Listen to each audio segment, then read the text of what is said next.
ป้านิ่มเป็นหญิงคนหนึ่งในชนบทที่มีแม่ซึ่งมีมรดกที่ดินเยอะมากแต่เพราะป้านิ่มเป็นคนที่ปากร้ายและใจร้อนยายทองแม่ของป้านิ่มจึงยังไม่ได้ยกมรดกที่ดินให้เป็นของป้านิ่มอีกทั้งป้านิ่มยังมีพี่น้องร่วมพ่อแม่เดียวกันหลายคนการจะแบ่งมรดกที่ดินจึงเป็นเรื่องที่ค่อนข้างยุ่งยากป้านิ่มแต่งงานกับลุงชิดและมีลูกคนแรกเป็นหญิงสาวเป็นที่ผิดหวังของป้านิ่มมากเพราะป้านิ่มอยากจะได้ลูกชายเป็นลูกคนแรกหวังจะเอาใจยายทองผู้เป็นแม่ตรงกันข้ามกับลุงชิดที่รักลูกสาวคนนี้มากเพราะปราณีลูกสาวคนโตเป็นเด็กหน้าตาน่ารักแม้จะมีผิวสองสีไม่ได้มีผิวขาวแต่ก็มีดวงตากลมโตเมื่อเริ่มหัดพูดหัดเดินก็พูดจาน่ารักช่างฉอเลาะจากที่ป้านิ่มคิดว่าแม่ของตัวเองคงอยากได้หลานชายเป็นหลานคนแรกของตระกูลแต่กลายเป็นว่ายายทองรักหลานสาวคนนี้มากเมื่อเติบโตขึ้นเริ่มเป็นสาวรุ่นปราณีก็ยังเป็นคนที่มีมารยาทเรียบร้อยพูดจาอ่อนหวานสุภาพทำตัวดีและอยู่ในโอวาทของผู้ใหญ่ปราณีมักจะไปดูแลยายทองที่เริ่มอายุมากขึ้นหูตาเริ่มฝ้าฟางในทุกๆวันหลังจากเสร็จงานบ้านแล้วปราณีมักจะไปคลุกอยู่กับยายและคอยดูแลยายทองอยู่เสมอด้วยความเป็นลูกสาวคนโตและมีน้องชายตามมาอีก2 คนชื่อเชิดกับชัยซึ่งอายุห่างจากเธอหลายปีปราณีจึงรับงานดูแลบ้านเรือนเองทุกอย่างรวมถึงออกไปช่วยพ่อกับแม่ทำงานในไร่นาด้วยแต่น้องชายทั้งสองเป็นคนปากหวานช่างเอาอกเอาใจและพูดจายกยอปอปั้นคนเป็นแม่อยู่เสมอป้านิ่มเลยรักลูกชายทั้งสองมากเรียกว่ามีอะไรก็แทบจะทูลหัวทูลเกล้าให้เลยทีเดียวน้องชายทั้งสองของปราณีถือเป็นลูกรักของป้านิ่มเพราะเป็นลูกชายสมใจป้านิ่มรักและตามใจลูกชายเพราะเชื่อว่าการมีลูกชายและหากลูกชายได้บวชเรียนนั้นจะทำให้นางได้เกาะชายพระเหลืองขึ้นสวรรค์ดังนั้นไม่ว่าลูกชายต้องการอะไรป้านิ่มก็จะตามใจลูกชายเสมอแม้งานไร่นาจะไม่ค่อยได้ไปช่วยทำแต่ก็ไม่เคยโดนบ่นว่าพอไปช่วยก็ช่วยได้เพียงนิดหน่อยแล้วก็บ่นว่าปวดเมื่อยเนื้อตัวทำไม่ไหวบ้างส่วนปราณีนั้นเรียกว่าเป็นลูกรักของนายชิดผู้เป็นพ่อและเป็นหลานรักของยายทองเมื่อถึงวัยที่จะต้องออกเรือนปราณีก็มีชายหนุ่มคนหนึ่งชื่อนายเอิบที่อยู่หมู่บ้านเดียวกันมาชอบพอยายทองและลุงชิดเห็นว่านายเอิบเป็นคนดีขยันขันแข็งเมื่ออีกฝ่ายพาผู้ใหญ่มาสู่ขอทั้งสองเลยตกลงยกปราณีให้แต่งงานกับนายเอิบโดยไม่ได้เรียกสินสอดเป็นเงินทองมากมายอะไรแต่เรียกแค่พอเป็นพิธีเท่านั้นนั่นสร้างความไม่พอใจให้กับป้านิ่มเป็นอย่างมากเพราะหวังจะเอาเงินสินสอดจากลูกสาวมาเก็บไว้เพื่อให้ลูกชายทั้งสองเอาไปเป็นเงินสินสอดไว้ขอสาวมาเป็นสะใภ้ต่อแต่เมื่อมี2 เสียงอย่างในชิดและยายทองเห็นดีเห็นงามป้านิ่มเลยไม่กล้าแย้งมากนักเมื่อเอิบแต่งงานกับปราณีแล้วเขาก็เข้ามาอยู่ในบ้านของหญิงสาวและเป็นหัวเรี่ยวหัวแรงหลักในการช่วยปราณีทำไร่ทำนาเพราะเขาเป็นชายหนุ่มที่ขยันขันแข็งรูปร่างใหญ่โตแข็งแรงและการที่เอิบเป็นคนขยันทำการทำงานทุกอย่างยิ่งทำให้น้องชายของปราณีนั้นทำตัวเจ้าสำราญได้สะดวกมากขึ้นเพราะมีคนมาช่วยทำไร่ทำนาแล้วเงินที่ได้จากการทำไร่ทำนาและขายผลผลิตนั้นป้านิ่มก็เก็บเอาไว้เองทั้งหมดยายทองกับลุงชิดที่เห็นอย่างนั้นก็กลัวว่าปราณีกับเอิบจะไม่มีทรัพย์สินเป็นของส่วนตัวเลยให้คำแนะนำว่าให้เอิบพาปราณีออกไปปลูกบ้านอยู่ต่างหากและจะมาช่วยทำนาทำไร่เหมือนเดิมก็ได้หรือจะไปทำมาหากินส่วนตัวเองก็ได้ลุงชิดมีที่ดินแปลงเล็กๆอยู่1 แปลงก็แอบยกให้ลูกสาวคนโตอย่างปราณีได้แยกออกไปปลูกเรือนหลังเล็กอยู่กับสามีของเธอตอนแรกที่ป้านิ่มรู้ก็โวยวายจะไม่ยอมเพราะเห็นว่าลุงชิดยกที่ดินให้ปราณีเพียงคนเดียวแบบนี้ไม่ถูกลูกชายอีก2 คนก็ควรจะได้มรดกนี้ด้วยแต่ลุงชิดก็บอกว่าที่ดินนั้นเพียงแค่ไม่กี่งานเท่านั้น ควรยกให้เป็นของขวัญแต่งงานให้กับลูกสาวคนโตอีกทั้งเอิบก็ช่วยทำงานไร่นามาหลายปียังไม่เคยได้รับส่วนแบ่งอะไรเลยที่ดินแปลงน้อยนั้นถือว่าเป็นสินน้ำใจให้ลูกเขยด้วยลุงชิดยังบอกอีกว่าเชิดกับชัยยังมีมรดกจากยายทองรออยู่อีกมากเพราะทั้งสองถือเป็นหลานชายเพียง2 คนเท่านั้นน้องๆของป้านิ่มก็ล้วนเป็นผู้หญิงทั้งหมดเมื่ออ้างมรดกจากยายทองไปแบบนั้นป้านิ่มก็เลยยอมเมื่อเอิบแยกออกมาปลูกเรือนแล้วก็ยิ่งขยันมากกว่าเดิมไปอีกหลายเท่าตัวชายหนุ่มไปช่วยบ้านปราณีทำนาและยังแบ่งเวลามารับเหมาปลูกบ้านตามที่เขาเคยทำก่อนหน้านี้ทำให้ทั้งสองเริ่มมีเงินเก็บหลังจากที่ต้องให้ป้านิ่มเก็บเงินทั้งหมดมาหลายปีเวลาผ่านไปไม่นานยายทองก็เริ่มเจ็บออดๆแอดๆจึงได้เรียกปราณีไปพบรวมถึงลูกของนางอีก3 คนแต่ไม่ได้เรียกป้านิ่มไปหาแม่จะแบ่งที่ดินแปลงเล็กริมแม่น้ำให้ปราณีพวกเองเป็นน้าของปราณีก็ช่วยเป็นพยานด้วยนะเดี๋ยวแม่มันจะมาอาละวาดแย่งที่ดินของลูกยายทองสั่งเสียเรื่องมรดกกับลูกทั้ง3 คนซึ่งทั้ง3 คนก็รักและเอ็นดูหลานสาวอย่างปราณีมากเพราะปราณีจะเป็นคนมาช่วยดูแลยายทองอยู่เสมออีกทั้งปราณีกับสามีก็เป็นคนขยันขันแข็งรู้จักทำมาหากินหากได้ที่ดินมรดกไปก็เชื่อว่าจะรักษาเอาไว้เป็นอย่างดีไม่ขายที่ดินกินอย่างแน่นอนจากนั้นยายทองก็ได้บอกลูกให้ไปตามผู้ใหญ่บ้านที่นับถือกันมาพบที่บ้านและขอให้ผู้ใหญ่บ้านเป็นพยานจากนั้นก็เรียกป้านิ่มมาด้วยแล้วก็เริ่มบอกลูกว่าจะแบ่งที่ดินแปลงไหนให้กับใครบ้างทุกคนเห็นด้วยกับที่ยายทองบอกจนกระทั่งป้านิ่มนึกขึ้นได้ว่ายังมีที่ดินแปลงเล็กติดริมแม่น้ำอยู่อีก1 ผืนจึงได้เอ่ยถามแม่แล้วที่ดินติดแม่น้ำล่ะผืนนั้นถึงจะเล็กแต่มันก็สวยมากเลยนะถ้าได้ปลูกบ้านริมแม่น้ำก็คงจะดีแม่ยกให้ปราณีไปแล้วยายทองพูดเสียงเบาๆแบบคนที่ใกล้จะหมดแรงเต็มทีอ้าวแม่ยกให้มันทำไมมันก็ได้ที่ดินของพ่อมันแล้วทำไมแม่ไม่ยกให้ฉันหรือเจ้าเชิดกับเจ้าชัยล่ะเผื่อมันจะได้ปลูกบ้านตอนแต่งงานแต่งการเฮ้ยป้านิ่มเริ่มโวยวายแม่เขายกให้หลานไปแล้วพี่ก็อย่าโวยวายเลยน้องๆของป้านิ่มออกปากปรามป้านิ่มที่กำลังจะขยับปากแย้งอีกแต่ผู้ใหญ่บ้านที่เป็นผู้อาวุโสอีกคนในที่นั้นก็ปรามขึ้นมาอย่ามาทะเลาะกันต่อหน้าแม่เลยมันไม่ดีหรอกยายทองก็ตัดสินใจยุติธรรมแล้วว่าจะแบ่งที่ดินให้ใครตรงไหนบ้างก็เชื่อฟังคำแม่เถอะอย่าทะเลาะกันให้เป็นที่อับอายหรือทำให้แม่ต้องมาเป็นห่วงเลยป้านิ่มไม่กล้าจะคัดค้านอีกได้แต่นั่งหน้างออยู่ตรงนั้นและไม่นานหลังจากนั้นยายทองก็เสียชีวิตอย่างสงบ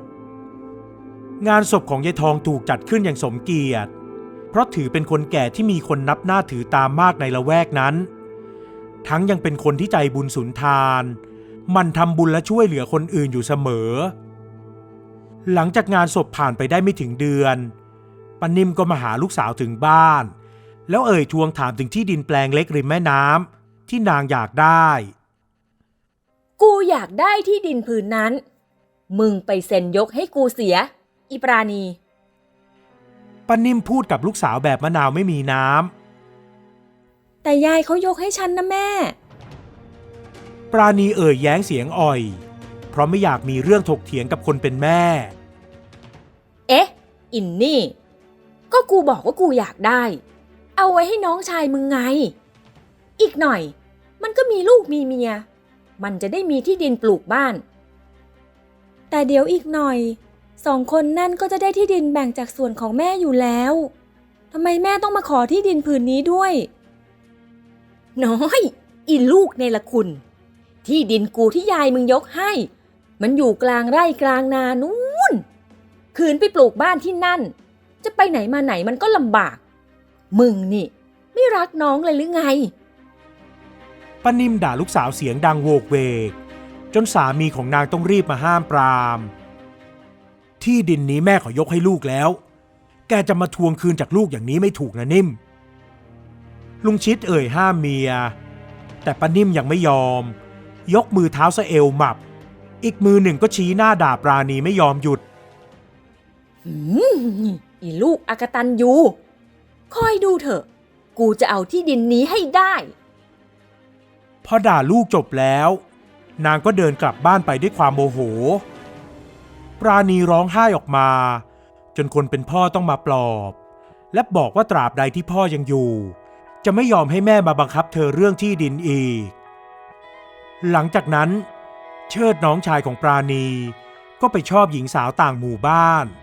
ซึ่งเป็นลูกของคนมีหน้ามีตาพอสมควรป้านิ่มจึงไปสู่ขอพร้อมทั้งบอกว่าจะมอบสินสอดให้เป็นเงินจำนวนหนึ่งบวกกับที่ดินอีก1 แปลงด้วยทั้งพ่อแม่เจ้าสาวจึงยินดียกลูกสาวให้ในวันที่จะจัดขบวนแห่แต่งงานนั่นเอง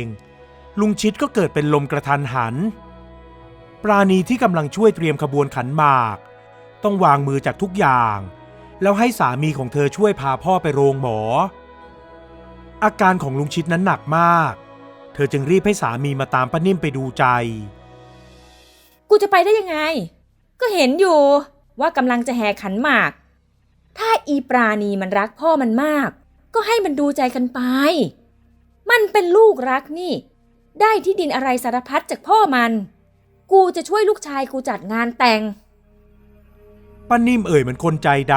ำแม้สามีคู่ทุกข์คู่ยากกำลังจะจากไปแต่นางก็ยังใจดำไม่ยอมไปดูใจเขากลับเลือกที่จะแห่ขบวนขันหมากต่อรีบกลับมาหาปราณีและมาทันดูใจลุงชิดพอดีกลายเป็นว่าเมื่องานแห่ขันหมากเสร็จลงเย็นวันนั้นก็ต้องตั้งศพลุงชิดที่วัดต่อตอนนั้นเองป้านิ่มถึงได้มาดูหน้าสามีเป็นครั้งสุดท้ายแล้วก็ร่ำร้องไห้ออกมาเหมือนเสียใจเหลือประมาณเป็นที่ระอาใจแก่ญาติพี่น้องที่รู้ความจริงว่าแท้จริงแล้วป้านิ่มไม่ได้รักหรืออาวรลุงชิดเท่าใดนักงานศพของลุงชิดผ่านไปได้ร่วมเดือนคราวนี้ป้านิ่มก็เริ่มมาราวีลูกสาวอีกครั้งเพราะเชิดมาออดอ้อนว่าอยากได้ที่ดินริมแม่น้ำแปลงที่ยายยกให้ปราณีเขาบอกว่าเมียของเขาอยากปลูกบ้านทรงไทยสวยๆริมแม่น้ำหากได้ปลูกบนที่ดินผืนนั้นก็จะเป็นเรื่องที่ดีมากป้านิ่มเลยออกโรงมาทวงที่ดินด้วยตัวเองมึงรีบไปลงชื่อยกที่ดินคืนให้กูนะอีปราณีน้องมึงจะปลูกบ้านตรงที่ดินริมน้ำที่มันสวยดีเมียไอ้เชิดเขาเป็นลูกคนมีหน้ามีตาเขาก็อยากมีที่สวยๆไว้ปลูกบ้านแต่ยายยกให้ฉันนะแม่แล้วเราก็คุยกันไปแล้วตั้งแต่ก่อนพ่อตายนั่นมันตอนที่พ่อมึงอยู่แต่ตอนเนี้ย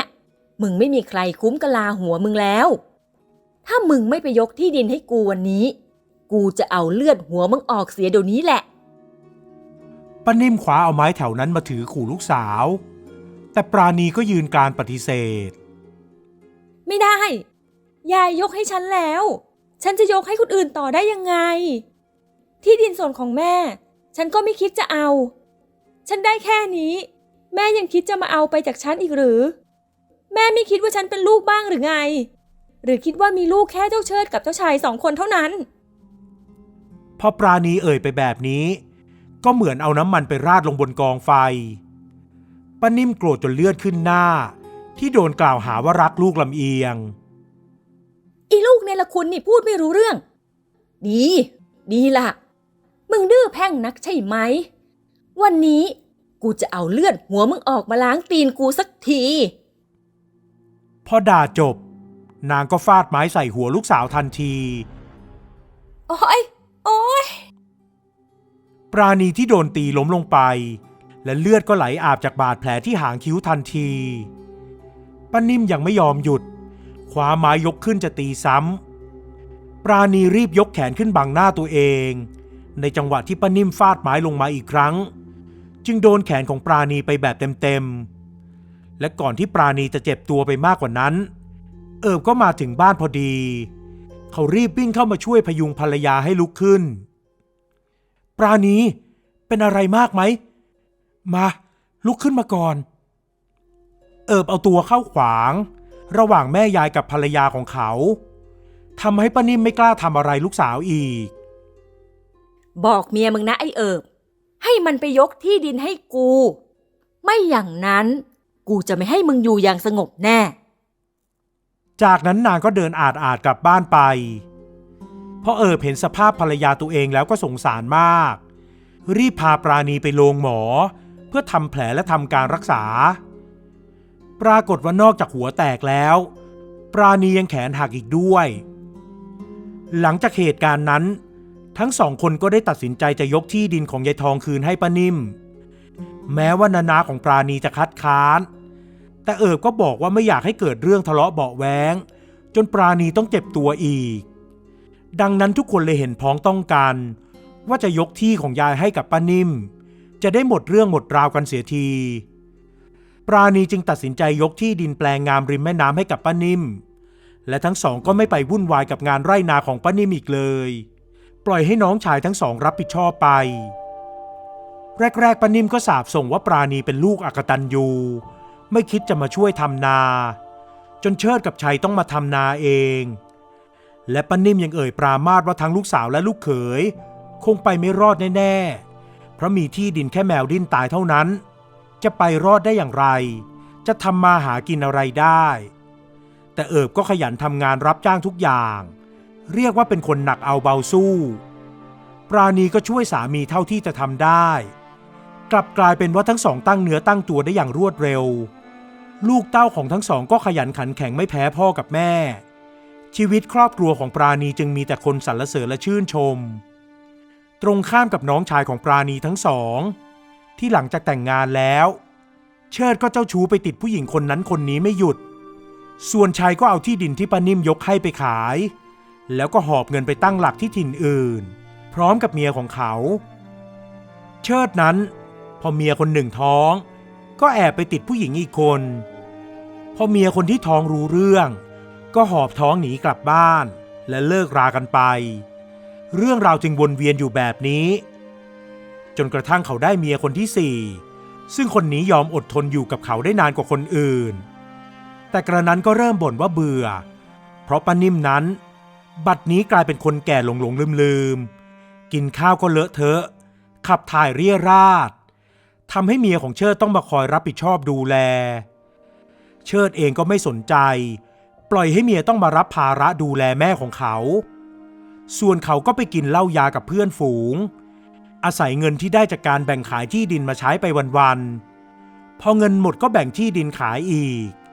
จนกระทั่งเหลือที่ดินผืนสุดท้าย